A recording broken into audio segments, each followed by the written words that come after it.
एक बार की बात है। एक आदमी अपने घर पर अकेला रहता था।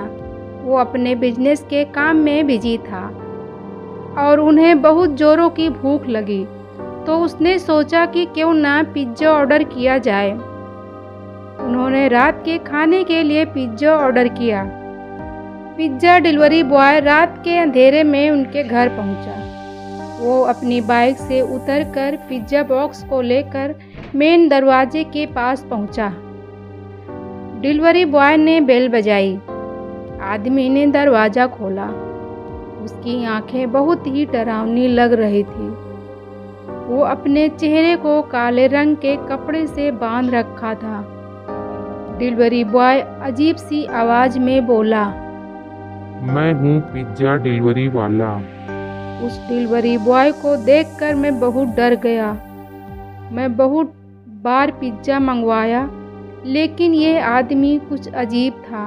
मैंने बोला, मैं अंदर जाकर पैसे लेकर आता हूँ, तुम चाहो तो अंदर आ सकते हो, क्योंकि बाहर बहुत ठंड है। वो घर के अंदर आ गया। मैंने अपना लॉकर खोला, लेकिन उसमें पैसे नहीं थे। मैं पैसे ढूंढ ही रहा था कि तभी डिलीवरी बॉय डरावनी आवाज़ में बोला, साहब जल्दी पैसे दे दो, मुझे लेट हो रहा है। और जैसे ही पैसे लेकर मैं उसके पास आया, उसका चेहरा देखकर मैं बुरी तरह डर गया। उसके चेहरे पर आँख नहीं थी, दांत बहुत बड़े बड़े बाहर निकले हुए थे और मुंह से खून निकल रहा था। ऐसा लग रहा था मेरा खून पीने के लिए ही आया है। उसको देखकर मेरा खून वहीं का वहीं जम सा गया। मैं डरते हुए बोला, कौन हो तुम, क्या चाहते हो? मैं आपको लेने आया हूँ और लेकर ही जाऊँगा। आपकी वजह से मेरी पत्नी ने मुझे मार डाला। और वो जोर जोर से शैतान की तरह हंसने लगा।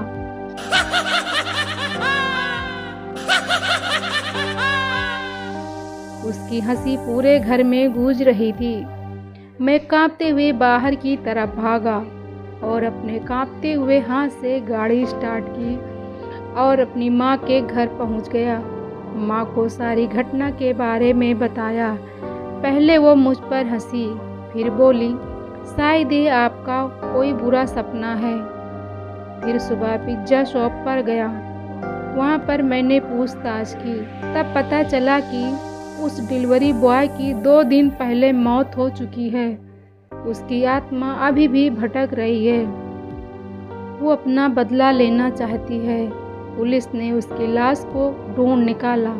उसकी मौत एक कार एक्सीडेंट से हुई थी। उसकी पत्नी ने उसे एक्सीडेंट करके मरवाया था। वो उसी आदमी से प्यार करती थी जिसने पिज़्ज़ा ऑर्डर किया था, इसलिए उसने अपने पति को मार डाला। उसकी पत्नी को पुलिस ने हिरासत में लिया और लाश को उसके परिवारजनों को सौंप दी। फिर उसका दाह संस्कार किया। उसके बाद उसकी आत्मा किसी को नहीं दिखी। दोस्तों, ये कहानी आप लोग को कैसी लगी कमेंट करके हमें ज़रूर बताएं। मिलते हैं आपको ऐसे ही एक नई स्टोरी में। तब तक के लिए बाय बाय।